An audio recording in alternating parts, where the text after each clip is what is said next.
Hello दोस्तों, मैं हूं एडवोकेट ईशान, एक्सपर्ट वकील में आपका स्वागत है। दोस्तों, आपके पास भी ये न्यूज आ ही गया होगा कि विकास दुबे को एनकाउंटर में मार गिराया है। तो क्या पुलिस किसी का भी एनकाउंटर कर सकती है?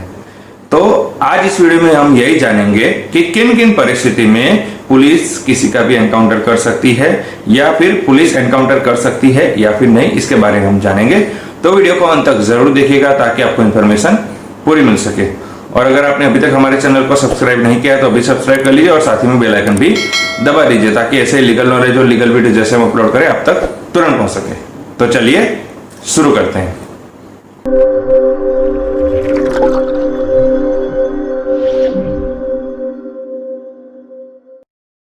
तो दोस्तों, सबसे पहले मैं आपको ये बता दूं कि पुलिस किसी का भी एनकाउंटर नहीं कर सकती है। आपको ये एनकाउंटर शब्द किसी भी कानून की किताब में नहीं मिलेगा।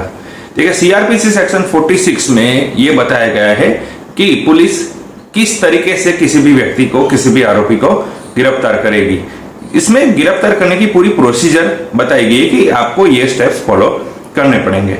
उसमें यह बताया गया है, सीआरपीसी सेक्शन 46 में यह कहा गया है कि अगर पुलिस किसी व्यक्ति को या किसी भी आरोपी को गिरफ्तार करने जाती है या गिरफ्तार करती है और उस समय वो व्यक्ति या तो गिरफ्तारी से बचने का प्रयत्न करता है या विरोध करता है या प्रतिविरोध करता है, तो पुलिस उसे गिरफ्तार करने के लिए सारे साधन यूज कर सकती है, बल प्रयोग भी कर सकती है।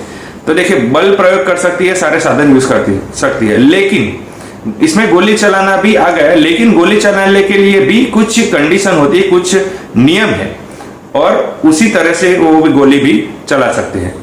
जैसे कि अगर किसी आरोपी या अपराधी है जिसे पुलिस ने गिरफ्तार किया है और वो अपनी गिरफ्तारी से बचने का प्रयत्न कर रहा है या विरोध कर रहा है या पुलिस हिरासत से भागने की कोशिश कर रहा है, और उस आरोपी के ऊपर ऐसे आरोप है जिसमें उसे या तो मृत्युदंड हो सकता है या फिर आजीवन कारावास हो सकता है, तभी ऐसे ही मामलों के जो आरोपी है उस पर पुलिस गोली चला सकती है, और वो भी उसे घायल करने के लिए शरीर के नीचे के भाग में, यानी कि पांव पर ही गोली चला सकती है, और उसे घायल करने के इरादे से ही उसे, यानी कि वो भागने से रोकने के लिए उसे गोली चला सकती है। उससे आगे नहीं प्रोसीजर किया जा सकता है।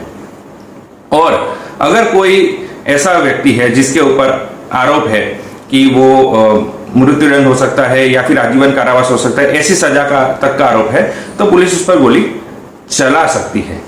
तो देखिए, हम तो एनकाउंटर कहते हैं, काफी न्यूज चैनल में देखेंगे या पब्लिक तो एनकाउंटर भी यूज करते हैं, लेकिन कभी भी पुलिस कभी भी एनकाउंटर शब्द यूज नहीं होता है। हमेशा आपने देखा होगा कि शब्द यूज होता है तो मुठभेड़।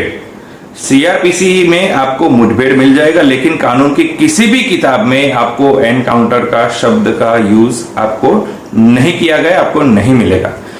मुठभेड़ यानी कि अगर कोई आरोपी है वो पुलिस से बचने की कोशिश कर रहा है, पुलिस की हिरासत से भागने की कोशिश कर रहा है, तो उसमें मुठभेड़ होती है, और उसमें उसे पकड़ने के लिए पुलिस सारे साधन यूज कर सकती है। और ऐसी मुठभेड़ में ही अक्सर जो आरोपी होते हैं, जैसे बड़े हिटरीसीटर होते हैं या आतंकवादी होते हैं, वो मारे जाते हैं या मर जाते हैं, क्योंकि पुलिस यही कहेगी कि मुठभेड़ में उसने बचने की कोशिश की और ऐसे में जवाबी फायरिंग में ही वो मारा गया।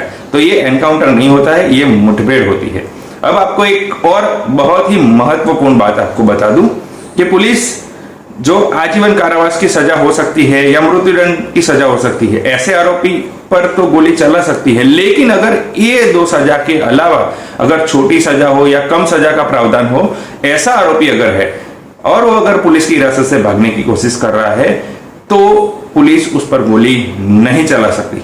मैं आपको एक एग्जांपल के तौर पे बताऊं कि अगर कोई एक आरोपी है जिसके ऊपर चोरी का आरोप है, तो चोरी में ज्यादा से ज्यादा 3 साल तक की कैद की सजा का प्रावधान है। तो अगर ऐसा आरोपी जिसके ऊपर चोरी का इल्जाम है और वो पुलिस हिरासत से भागने की कोशिश कर रहा है, पुलिस की गिरफ्तारी से बचने की कोशिश कर रहा है, तो ऐसे आरोपी के ऊपर पुलिस गोली नहीं चला सकती है। उसे पकड़ने के लिए बल प्रयोग कर सकती है, लेकिन गोली नहीं चला सकती। तो ये डिफरेंस होता है एक एनकाउंटर में और एक मुठभेड़ में। एनकाउंटर शब्द कहीं पर भी यूज नहीं किया गया है, और पुलिस किसी का भी एनकाउंटर नहीं कर सकती है।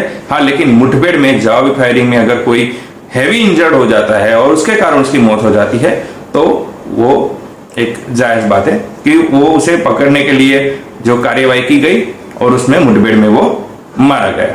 तो दोस्तों, आपने इस वीडियो में जाना कि पुलिस एनकाउंटर नहीं कर सकती है और जब भी कोई ऐसी घटना होती है तो वो मुठभेड़ होती है, वो एनकाउंटर नहीं कहा जाता है। तो दोस्तों, कैसी लगी इंफॉर्मेशन जरूर बताइएगा। दोस्तों, अगर आपको ये वीडियो अच्छा लगा है तो इसे लाइक कीजिए, शेयर कीजिए। कोई सवाल हो तो आप कमेंट कर सकते हैं या फिर हमारे नंबर पर कॉल कर सकते हैं या फिर आप व्हाट्सएप भी कर सकते हैं। दोस्तों, अगर आपने अभी तक हमारे चैनल को सब्सक्राइब नहीं किया है तो अभी सब्सक्राइब कर लीजिए और साथ ही में बेल आइकन भी दबा दीजिए ताकि ऐसे ही लीगल नॉलेज और लीगल वीडियो जैसे हम अपलोड करें आप तक तुरंत पहुंच सके। इसके साथ ही आप हमें हमारे सोशल मीडिया प्लेटफॉर्म पर भी फॉलो कर सकते हैं। और इस वीडियो को पूरा देखने के लिए धन्यवाद।